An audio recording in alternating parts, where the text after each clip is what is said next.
Latest update sa maanumalyang flood control issue mga kabayan. Mag-asawang Diskaya umamin na. Ang mas nakakagulat, kinumpirma mismo ng kanilang pahayag ang sinabi ni Governor Chavit Singson. Sumunod na update, ingay sa social media, hindi pa din humuhupa. Viral pa rin hanggang ngayon si Senator Erwin Tulfo matapos niyang bitawan ang isang pahayag na ikinagulat ng marami. Sa gitna ng mainit na Senate Blue Ribbon hearing, umugong ang pangalan ng gobernador. At mismong mga senador ang nagsabi, Mr. Chair, next ipatawag si Governor Chavit. Isang eksenang parang diretso mula sa pelikula, pero ito'y tunay na nangyayari ngayon sa ating gobyerno. Ito na ang revelasyon na yumanig sa bulwagan ng Senado, ang tinaguriang Diskaya Group. Mga kontraktor na matagal nang nababalot sa intriga ay tuluyang nagsalita. At sa kanilang pag-amin, natuklasan ang isang malawak na sistemang halos magmukhang corporate cartel. Isang machinery na kumokontrol sa bilyon-bilyong proyekto ng DPWH. Sa umpisa pa lang ng pagdinig, ramdam ang bigat ng sasabihin ng Diskaya. Ang tono ng kanilang kinatawan ay mabigat, puno ng kaba, ngunit halatang desidido. Kami po ay lalabas na ng tahasan. Hindi na namin kayang itago. At dito, isa-isang binunyag ang sikreto ng kanilang operasyon.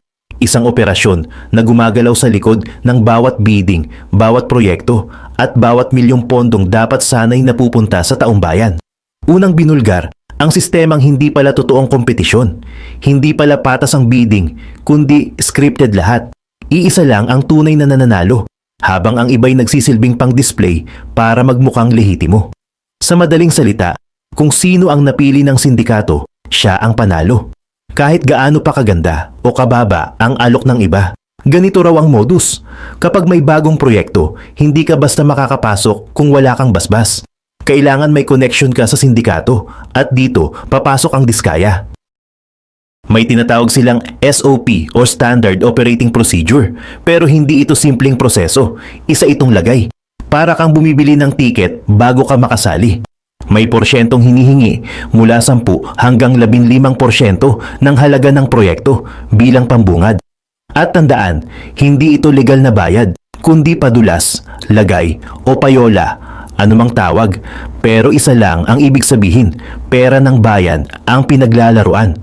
Pagdating ng mismong bidding day, hawak na nila ang resulta. Ang ibang kontraktor, pawang pang-arte lang, nagsusumite ng bid para kunwari may kompetisyon. Pero ang sindikato may siguradong panalo. At doon pa lang magsisimula ang mas malalang problema. Kapag nakuha na ang kontrata, may karagdagang porsyento pa na ibinabawas mula sa mismong project fund, kadalasan 20 hanggang 30% na diretso sa bulsa ng mga padrino. Isipin nyo mga kababayan, sa bawat 100 milyong pisong proyekto, 30 milyon agad ang nawawala bago pa man masimulan ang kalsada o tulay. Pero hindi rito natatapos ang kalokohan. Binunyag din ng Diskaya ang tinatawag nilang ghost projects. Mga proyektong nakalista, may budget, may pirma, pero sa aktwal wala naman talagang ginagawa. Parang multo na nasa papel lang at walang ni anino ng kalsada o gusali sa aktwal na lugar. At kung sakali namang pumalya ang kontraktor, halimbawa mabagal ang trabaho o sobrang palpak, may tinatawag silang 3-strike policy. Hindi ito opisyal na pulisiya ng gobyerno, kundi internal rule ng sindikato. Kapag 3 beses kang pumalpak, hindi ka napapasok ulit sa susunod na proyekto. Para bang private club na sila-sila lang ang nagdedesisyon kung sino ang makakapagpatuloy. Sa kalagitnaan ng testimonya, hindi maiwasan ng mga senador na itanong, kung ganito kalawak ang operasyon, sino ang nasa likod? At dito, biglang lumutang ang pangalan ni Gobernador Luis Chavit Singson. Ayon sa ilang pahayag, tugma raw ang mga ibinunyag ng Diskaya sa naunang sinasabi ng gobernador. Kaya agad na nag-utos ang komite. Mr. Chair, ipatawag na si Governor Chavit sa susunod na hearing. Isipin niyo mga kababayan, kung totoo ang mga paratang, ibig sabihin may mabigat na personalidad na posibleng nasa sentro ng lahat ng ito. Hindi na lang ito simpleng contractors cartel, kundi posibleng may political backing na mas mataas pa kaysa inaakala. Kasabay nito, isa pang shocking detail ang ibinulgar.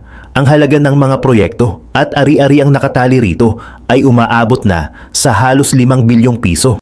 Base sa dokumentong hawak ng DPWH at Civil Aviation Authority of the Philippines.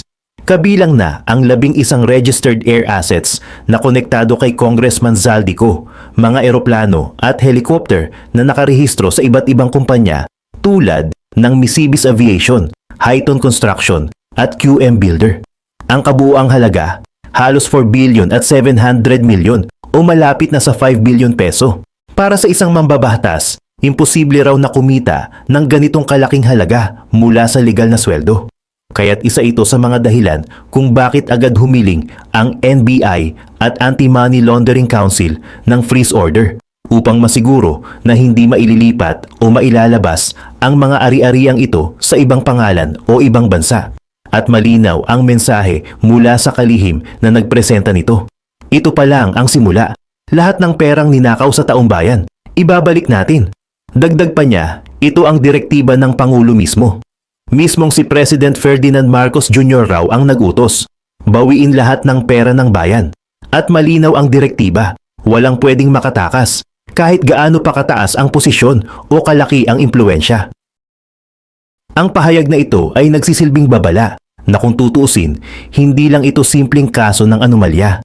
Ito'y digmaan laban sa sistematikong korupsyon na matagal nang umuugat sa DPWH at iba pang ahensya. Dito pumapasok ang mas mabigat na tanong. Kung tama ang lahat ng ibinunyag ng Diskaya, gaano kalawak ang impluensya ng grupong ito? Kung totoo ang ghost projects, ilang kalsada at tulay ang hindi natapos? Ilang classroom ang hindi naipatayo? Ilang ospital ang nawala sa plano? At higit sa lahat, kung tama si Governor Chavit, sino pa ang mga personalidad na sangkot dito? Ilan pang pangalan ang lalabas sa susunod na mga pagdinig? At hanggang saan aabot ang saklaw ng kanilang operasyon? Ang investigasyon ay hindi lamang tungkol sa isang kontraktor o isang politiko. Ito'y tungkol sa buong sistemang kumakain sa kaban ng bayan. Ayon sa DPWH at DOJ, tuloy-tuloy ang kanilang investigasyon. Sunod na hakbang ay ang formal na pagsusumite ng mga dokumento sa DOJ, AMLC at Integrity Commission upang mas lumawak ang saklaw ng kaso. Kasabay nito, naghahanda na rin ang Senado para ipatawag si Chavit at iba pang pangalan na posibleng nakaugnay sa operasyon. At sabi ng kalihim, umpisa pa lang ito, asahan nyo may mga susunod pang malalaking revelasyon. Nakikita natin ngayon ang isa sa pinakamalalaking investigasyon sa kasaysayan ng DPWH. Isang investigasyong naglalantad ng rigged bidding, SOP kickbacks, ghost projects at billion peso assets na mistulang pribadong negosyo ng iilang makapangyarihan. At sa harap ng lahat ng ito, malinaw ang tanong, hanggang saan naabot ang katotohanan? At sino-sino ang tunay na mastermind sa likod ng sindikatong ito? Ang laban para sa pera ng bayan, ngayon pa lang nagsisimula. Sa ating ikalawang balita, nag-viral at naging usap-usapan si Senator Erwin Tulfo sa social media. Dahil sa pahayag nitong minsan, kailangan din nating baluktutin ang batas para mapagbigyan ng hinaing at sigaw ng taong bayan. 10,000 katao ang nagrally sa Luneta at EDSA noong September 21 at para kay Tulfo, sapat na raw yon para isantabi ang mismong batas ng bansa. At hindi lang basta ordinaryong tao ang napareact. Maging si Secretary ng Blue Ribbon Committee, hindi na nakapigil at napatawa na lang sa mga birada ni Tulfo. Tulfo Justice ang bansag ng ilan, isang bagong konsepto ng hustisya na mas mataas pa raw sa korte ng bansa. Pero teka, totoo nga ba na mas mataas ang tao kaysa sa batas? O ito ba ang simula ng isang mapanganib na president na pwedeng ikapahamak ng buong sistema ng hustisya? Habang mainit ang usapin kay Tulfo, lumulutang din ang pangalan ng isa pang personalidad. Isang kongresistang ngayon ay pinagdududahan dahil sa kanyang mga air assets. Hindi lang basta sasakyan o mansyon ang pinag-uusapan dito, kundi fleet ng mga eroplano at helicopter na ang halaga ay umaabot ng daan-daang milyon. Isipin nyo na lang, isang Gulfstream 350 jet na nagkakahalaga ng 36 million US dollars. Dalawang Agusta Westland AW198 helicopters, tig 16 million ang presyo bawat isa. Mayroon pang Bell helicopters, Cessna at kung ano-ano pa. Kung susumahin lahat, aabot sa halos 300 million pesos hanggang 340 million pesos ang halaga ng kanyang mga air assets. Tanong ng bayan, paano nga ba nakakabili ang isang kongresista ng ganitong karangyaan? Pero bago natin himayin ang mga ari-arian ni Zaldi, silipin muna natin ang nag-init na sagutan sa Kongreso. Sa Committee on Appropriations, tumindig si Party List Representative Roberto Nasal Jr. at walang takot niyang kinwestiyon ang mismong sistema ng unprogrammed appropriations. Isang issue na matagal nang kinukwestiyon pero ngayon lang talaga nabigyan ng mas matinding pansin. Diretso at walang paligoy-ligoy, sinabi niya na ang sistemang ito ay parang isang bomba na nakatago sa ilalim ng mesa. Hindi mo alam kung kailan puputok, pero tiyak na tatama sa kaban ng bayan. Para mas maintindihan natin, ang General Appropriations Act o GAA ang tinuturing na budget bible ng bansa. Dito nakasaad ang lahat ng alokasyon ng pera ng gobyerno. Kung magkano ang mapupunta sa edukasyon, kalusugan, infrastruktura at iba pang serbisyong pampubliko para itong kontrata sa pagitan ng gobyerno at mamamayan. Isang malinaw na kasunduan kung saan dadalhin ang buwis na pinaghirapan ng bawat Pilipino. Pero ayon kay Nasal, ang unprogrammed funds ay parang butas sa kontratang ito. Isang standby authority na ginagamit ng executive para gumastos ng lampas sa nakasaad sa batas, basta't may dagdag na revenue o utang na papasok. Ang tanong, sino ang talagang nag-aaproba nito? Ang Kongreso ba o ang Malacanang? Tingnan natin ang isang malinaw na halimbawa. Ang Department of Agriculture humingi lang ng 4.5 billion pesos para sa mga foreign assisted projects nito. Ayon sa deliberasyon, hindi ito nakalusot. Sin-zero out ng Kongreso, ibig sabihin walang inilaan na pondo para rito sa mismong GAA. Pero eto ang nakakagulat. Nang dumating na ang aktual na implementasyon, bigla na lang nakatanggap ang DA ng halos 11.3 billion peso mula sa unprogrammed funds. Mantakin nyo yun, halos 3 beses na mas malaki pa sa orihinal na request. Paano nangyari iyon? Kung binasura ng Kongreso ang request, paano ito biglang nabuhay at lumobo pa ang halaga? At hindi lang ang Department of Agriculture ang may ganitong kwento. Ang Department of Health may sariling version ng himala sa budget. Ang orihinal na aprobadong pondo para sa health emergency allowance ng mga health workers ay nasa 2.3 billion lang. Pero nang dumating ang aktual na releases, halos 27.4 billion ang inilabas. Ibig sabihin, halos 13 beses na mas malaki sa itinakdang halaga ng GAA. Ang tanong, saan galing ang sobrang pondo?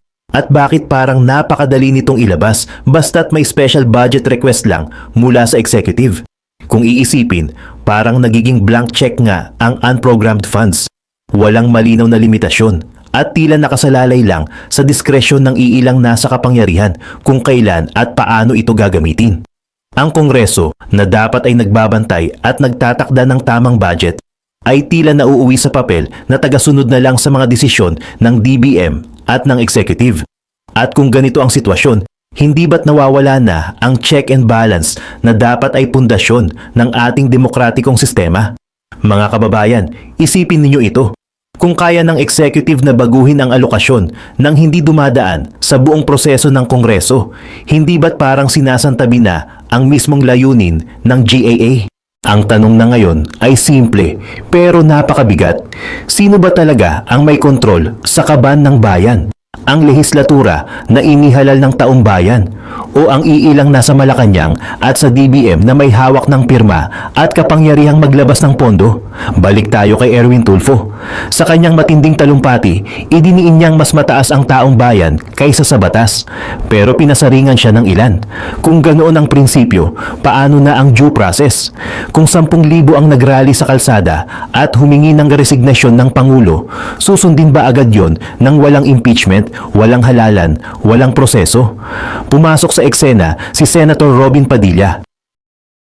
Tahimik man sa karamihan ng issue, hindi siya nakapigil nang marinig ang linyang bend the law. Si Senator Padilla mismo, isang dating nakulong, ang siyang nagpaalala kung gaano kahalaga ang pagsunod sa batas.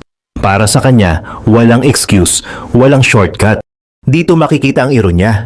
Isang dating preso ang nagsasabi na sundin ang batas. Samantalang isang senador na ngayon nasa kapangyarihan ang naniniwalang pwedeng baluktutin ito kung kinakailangan.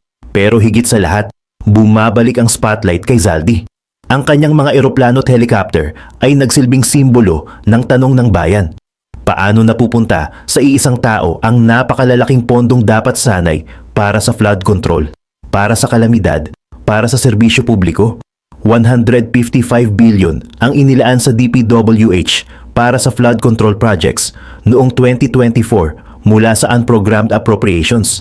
Isipin nyo, 155 billion pero walang malinaw na detalye kung saan napunta. At habang abala ang mga senador sa pagsisisi sa maliliit na kontraktor, naroon si Zaldi, lumilipad sa kanyang Gulfstream 350 jet papuntang Europa. Tila untouchable dahil sa kanyang malalaking koneksyon. Hindi ba't parang pelikula ang eksenang ito? Ang mga sapsap at butete ang nahuhuli sa Blue Ribbon, habang ang tunay na crocodile ay nananatiling mailap. Kaya ang tanong ngayon, ito ba ang hustisya na nararapat para sa bayan? Isang hustisya na baluktutin ang batas basta't para raw sa kagustuhan ng tao?